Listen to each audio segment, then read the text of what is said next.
देखिए, मेरा तो ये मानना है कि हमारा ये दुर्भाग्य रहा है कि हमारा जो सांसद है राव इंद्रजीत जी रहे हैं, जब से वो सांसद बने हैं उन्होंने मुझे लगता है कहीं ना कहीं हर नेता के साथ उनकी नहीं बनी। बड़ी तेल कीमतों पर कांग्रेस का हल्ला बोल। सरकार चाहे तो वेट कम करके घटा सकती है बढ़ते तेल की कीमतें। कांग्रेस विधायक चिरंजीव राव ने कहा, केंद्रीय मंत्री राव इंद्रजीत की कभी नहीं बनी किसी मुख्यमंत्री या नेताओं से। राव की इस तकलीफ का इलाज नहीं है किसी के पास। नमस्कार, दैनिक साथी में आपका स्वागत है। मैं हूं आपके साथ दिनेश कुमार। आज बड़ी तेल और रसोई गैस की कीमतों को लेकर रेवाड़ी में कांग्रेसियों के साथ सरकार के खिलाफ हल्ला बोल रहे थे।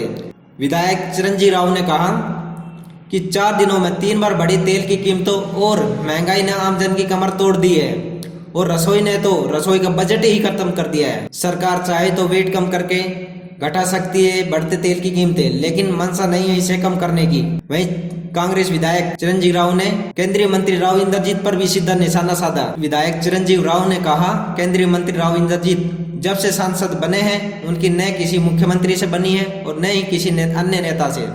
यही कारण है कि रेवाड़ी की मूलभूत सुविधाओं से यहाँ के लोग वंचित रह जाते हैं। राव की इस तकलीफ का हल न तो जनता के पास है और न ही किसी मुख्यमंत्री के पास। वहीं विधायक चिरंजीव राव ने पेयजल की समस्याओं को लेकर सहकारिता मंत्री को उत्तरदायी ठहराया, जो कहते हैं कि रेवाड़ी में पानी की समस्या ही नहीं है। नगर परिषद में व्याप्त भ्रष्टाचार पर भी उन्होंने चिंता व्यक्त करते हुए कहा, सरकार को इस पर सख्ती से काम करना चाहिए क्योंकि नगर परिषद की चेयरपर्सन भाजपा ही है और भ्रष्टाचार के आरोप लगाने वाले भी भाजपा के ही पार्षद हैं। कांग्रेस जनता की लड़ाई लड़ना चाहती है, न कि खुद की। इसे लेकर राहुल गांधी के नेतृत्व में एक बड़ी मीटिंग भी आज की जा रही है। देखिए, पिछले 3-4 दिनों में आप लोगों ने देखा है कि किस तरह से आम आदमी की कमर तोड़ने का काम ये प्रदेश और केंद्र सरकार कर रही है। 2 दिन पहले 50 रुपये गैस सिलेंडर पे बढ़ाया गया और अभी पिछले 3 दिनों से हम देख रहे हैं 80-80 पैसे करके धीरे धीरे करके, जैसे इंजेक्शन धीरे धीरे लगाते ना डॉक्टर, उस तरह इंजेक्शन लगाने का काम ये कर रहे हैं। पेट्रोल और डीजल के जो दाम है करीबन 2 रुपये 40 पैसे इन्होंने बढ़ा दिए हैं और जहाँ तक हमारी जानकारी है ये सुनने में आ रहा है कि इसको 20 रुपये और बढ़ाया जाएगा।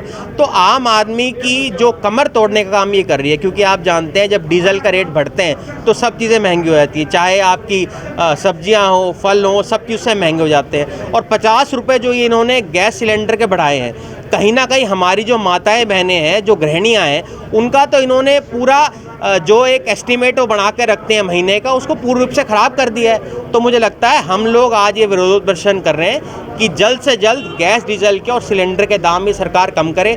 पिछले दिनों में आप लोगों ने देखा होगा कोरोना की महामारी से लोग अभी जूझ रहे थे, नोटबंदी इन्होंने करी, उसकी जो मार है वो सब लोगों के पड़ रही है।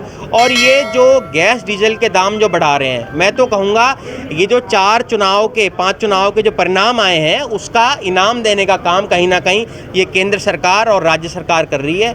इनको जल्द से जल्द इनको वापस लेना चाहिए, क्योंकि आज जो आम आदमी है पूर्ण रूप से त्रस्त हो चुका है। और कांग्रेस पार्टी आने वाले समय के अंदर अगर इन्होंने इनके दाम कम नहीं करे तो हम ऐसे विरोध प्रदर्शन और उग्र रूप से आने वाले समय में करेंगे। कच्चा तेल खरीद ये तो इन्होंने एक भ्रम फैलाने का काम किया था हमारे प्रधानमंत्री जी ने कि आने वाले समय के अंदर रेट कम होगा।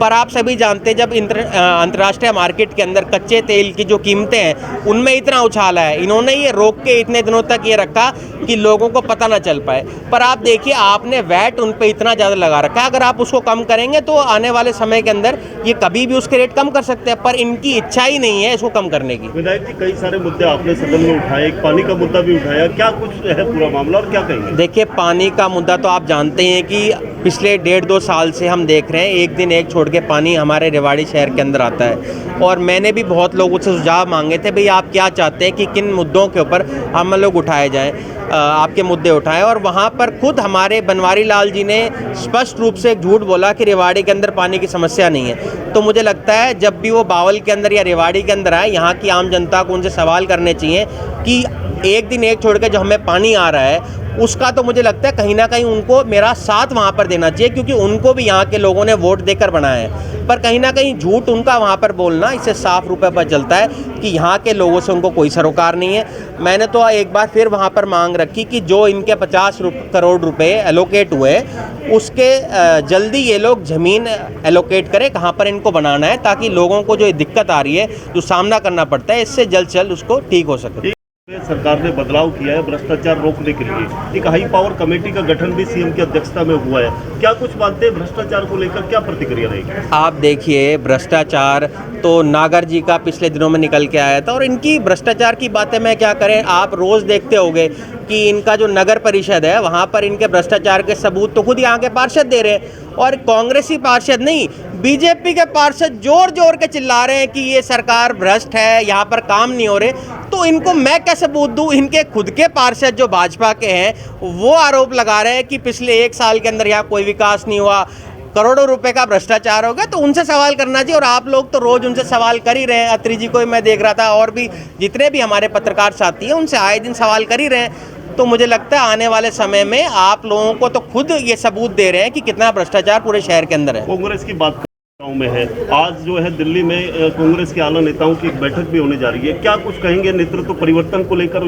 इसको देखिए, मैं तो कहूँगा सामूहिक नेतृत्व के अंदर हम लोग चुनाव लड़े। कांग्रेस पार्टी बहुत मजबूत है, हमारे पास बहुत नेता हैं, चाहे हमारे विपक्षी नेता भूपेंद्र सिंह हुड्डा हों, प्रदेश अध्यक्षा कुमारी शैलजा जी हों, और भी बहुत सारे नेता हैं। तो राहुल जी ने आज बुलाया है कि सबके मिलके हमें लड़ाई लड़नी है। देखिए, मेन मकसद हमारा ये है कि आम लोगों की हम लड़ाई लड़ें, क्योंकि आम जनता जो है इस सरकार से पूरी तरह से त्रस्त है।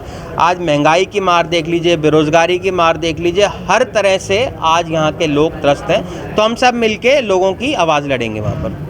एक गुरुग्राम में जब राव इंद्रजीत और नितिन गडकरी आए थे, तो राव इंद्रजीत ने कहा था कि नेशनल केंद्र की तरफ से सारा काम हो रहा था दक्षिण हरियाणा में। क्या कहते हैं उस बारे में? देखिए, मेरा तो ये मानना है कि हमारा ये दुर्भाग्य रहा है कि हमारा जो सांसद है राव इंद्रजीत जी रहे हैं, जब से वो सांसद बने हैं उन्होंने मुझे लगता है कहीं ना कहीं हर नेता के साथ उनकी नहीं बनी।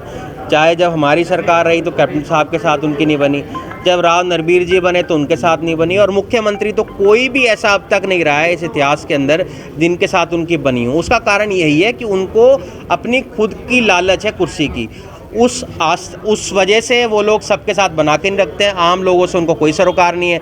अब 6 महीने रुक जाइए, 6 महीने बाद वो कहना शुरू कर देंगे कि उनको कोई ना कोई इससे भी तकलीफ हो जाएगी। तो उनकी तकलीफ का इलाज कोई नहीं है, ना यहाँ की जनता के पास है, ना किसी मुख्यमंत्री के पास है।